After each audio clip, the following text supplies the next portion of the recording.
Joining us now to review some of the headlines of today's newspapers from around the world is Arise News analyst Elder Emmanuel Efeni. Good morning, Elder Emmanuel. Good morning, Ruben. Good morning, Rufai. Good morning. Yes. Good morning, Victoria Tundu, MKO Abiola. Yes, I know you will miss that. You will miss that from Monday when I will be on vacation. For some weird reason, Mr. Efeni, that Michael Chris song kept ringing in my head. Yes, I don't want to sing it. I can sing it, but you can sing it. Dr. Bati, you know that song? No, I don't want to sing on television. Now, the lead story of this day, Nigeria's newspaper of records. Presidency expresses shock as police move to stop judicial inquiries. Court asks to arrest commission's proceedings. IG denies authorizing suit, queries force legal officer. Yes, Ruben, you spoke extensively on this, but my take is that if the IG is really serious and alarmed, the first thing I expect to hear from him is an instruction for that suit to be withdrawn. I have not heard that. I am smelling, but I'm not seeing a rat. Because that instruction for the 36 states governors to set up the panel was given at the National Economic Council meeting chaired by the Vice President of this country, Vice President Yemi Osinbajo, where many will agree that since the second term of Buhari, his influence seemed to have waned. I hope somebody is not trying to undermine the outcome from a meeting recognized by the Constitution which he chaired. Because I remember when this directive was given from that meeting, I was asking whether the President Muhammadu Buhari, has signed off on that.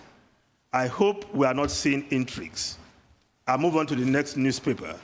Now, the Daily Trust newspaper calls for Buhari's resignation, irresponsible federal government.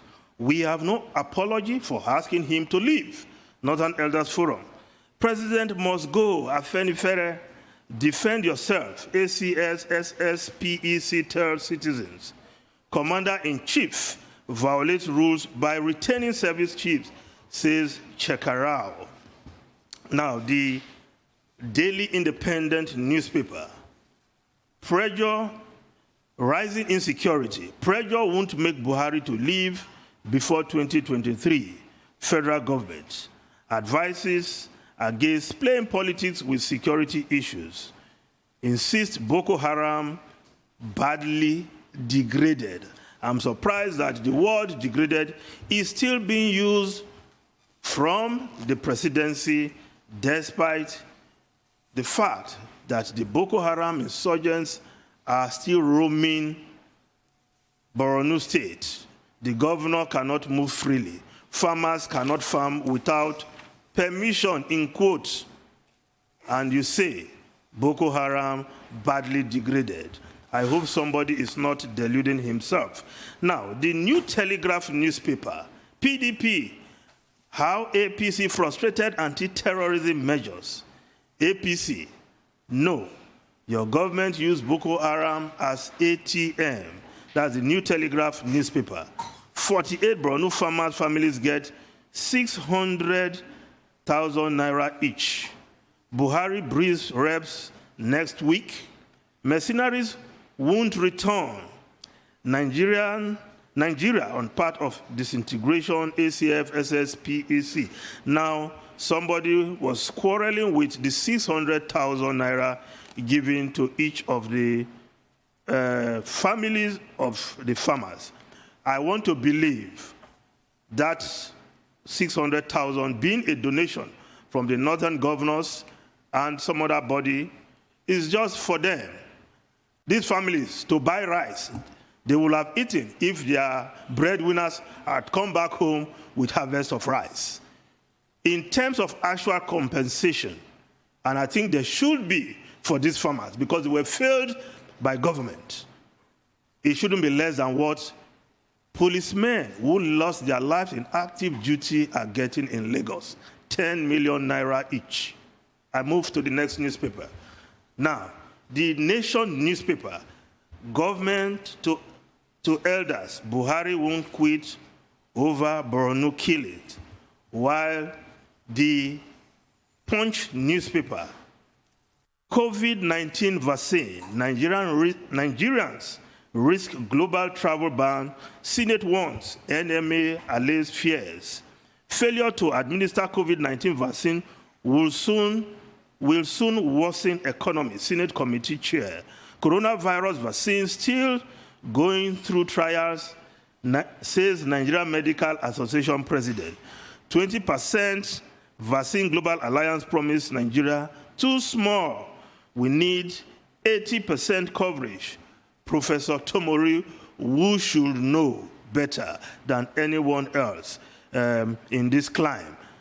Now, I think that's the story Ruben was talking about. We'll discuss that in a short while. Now, Vanguard newspaper, still on insecurity. Anxiety in Edo as gunmen block road, abduct scores, block Benin Ekpoma Auchi Road, selected their victims from private and commercial vehicles, marched them into the bush. Many motorists caught unawares ran into the bush. That is also what is prevalent in many areas, not only the Kaduna-Abuja highway that is dangerous. There are many dangerous highways in the country today. Expanding the net of insecurity that seem to be engulfing the country. Now, the foreign newspapers, if we look at the Times of UK, yes, Britain hit back over vaccine. Regulator stands by COVID jab approval. Top doctors says UK not as careful as US. Yes, Dr. Fauci may have taken back his words, but I think even some experts in the UK are saying that perhaps the UK government rushed things a little bit. But if we move over to the Guardian newspaper of UK, NHS staff no longer top priority to receive coronavirus. Care homes first in line amid fears over delays in getting doses to UK. Yes, according to the new strategy, frontline workers will not be the first to get. Rather, it will be workers in care homes, as well as inpatient and outpatients over 80 years. Those will be the first set of persons to get the jab in the UK. But doctors, frontline workers are worried because they foresee a third wave of the coronavirus infection in early January, in which case, again, hospitals may be overwhelmed, and they are not finding it funny that they are not top priority to receive the jab. But as to whether the jab will arrive UK, yes, the I newspaper, vaccine arrived in the UK. Confirmation that the vaccine indeed has arrived UK, and starting from next Tuesday, those listed as top on the priority will start getting the jab. Of course, Emmanuel Efeni, yes. Sorry to interrupt you at this point. We'll take a short break. When we return, we'll continue with you. Okay. We'll be right back. Stay with us.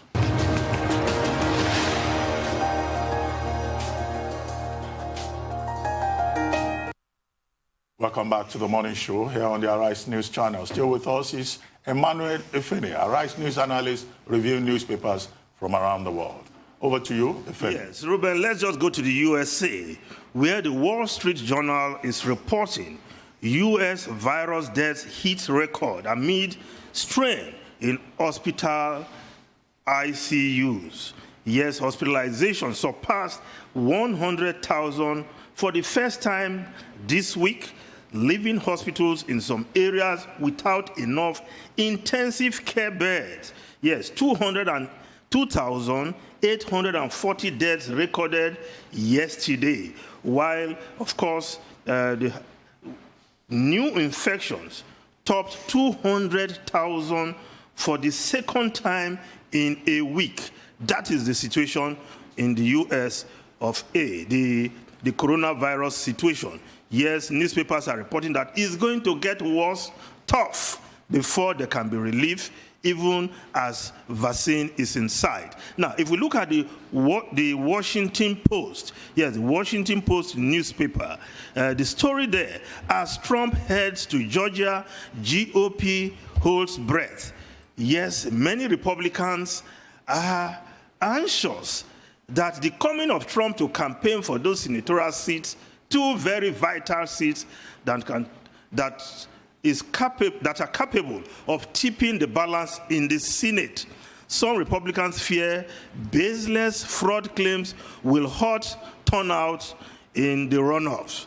So for Trump, if he goes there and continues shouting about voter fraud where there has been recounts in Georgia, the likelihood is that even his own base will be turned off from coming out to vote. And that is the fear of the Republicans. Now, over to you, Tundu.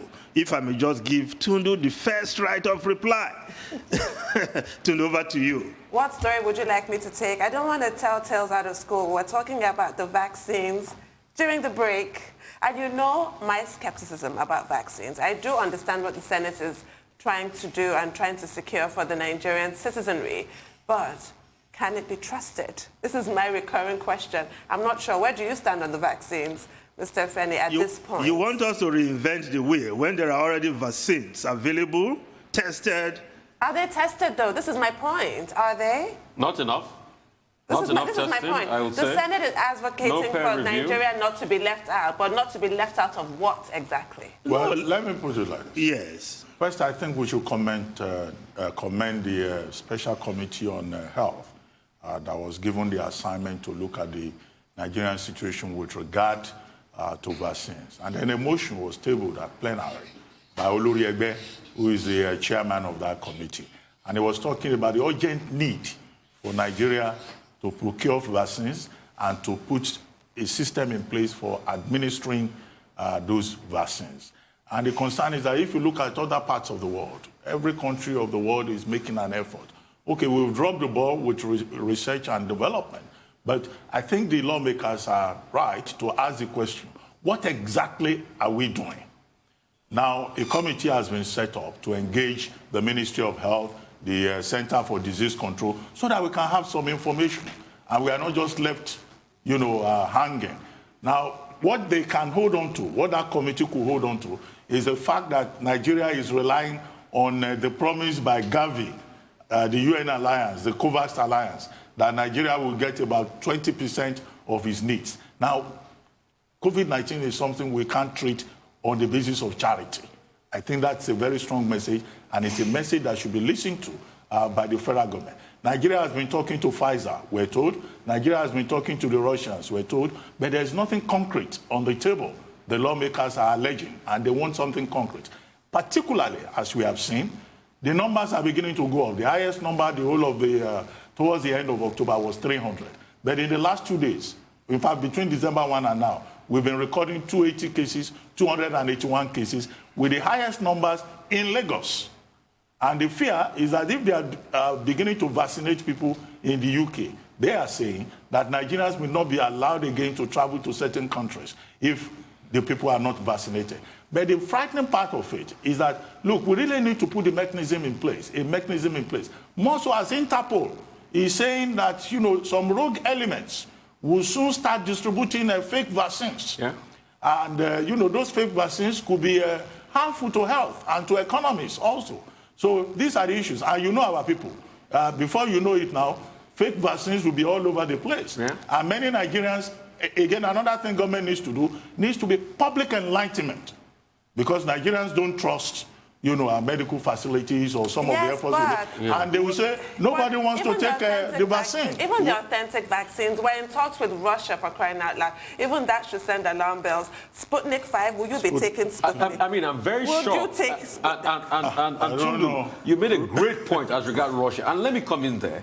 Because Sputnik 5 has not even gone through third phase trial. This is the thing. That's what the are sad we in part. talks And we are about? talking to Russia. The enemy president. What does Russia want to do for us in this? Even, I will make bold to say it. I'm not another Anthony Fauci. Please don't get me wrong. I'm not trying to trump, you know, the egos of the FDA, because those ones are chlorinated chicken. They're another issue on their own side. But I'm going to say this. Even the British AstraZeneca vaccine, it's not been peer-reviewed enough. I mean, look at the sample sizes. The sample sizes are very, very small. This is my point. So this that's is my point. And what are we clamoring for? Secondly, exactly? if we are looking at all of this, maybe, just maybe, because I would, most importantly, when all of these vaccines start, I would like to get the take of the NAFDAC DG on this. Maybe we should probably even have to talk to her. The enemy president says, if I quote him, he says there is no vaccine yet, and that any vaccine that is brought to Nigeria must be subjected to clinical trial in Nigeria to be considered safe for Nigerians. And you know, the whole point is that, I mean, it wasn't Nigerians that were used in the course of the trial. Exactly. We need to make sure that it's something that will be useful to our people, if that is any comfort. And if possible, if there's one person I'd like to speak to next week, should be the DG of NAFTA. It's because like she if will be you the one do, you are testing damned, you don't do, you are damned. If Nigerians had been enlisted to be used, you would say they are using Nigerians as guinea pig. Now they have used other people and come up with something that is 95% effective. You are saying they must come and try. But they use another trial with Nigeria. I would never say that they're using Nigerians because it's voluntary. If you do want to volunteer for medical science. But they even use Nigerians for trials when they were testing for the effectiveness of chloroquine now and hydroxychloroquine. So I wouldn't even we had those trials in Nigeria. We did. Chloroquine that we have been taking for almost a lifetime. But we still did one trial. Thank you very much, Emmanuel Efeni. Enjoy your vacation. Yes, I will. We'll see you in January. Yes, cheers. Oh, yeah. Thank you. Thank you.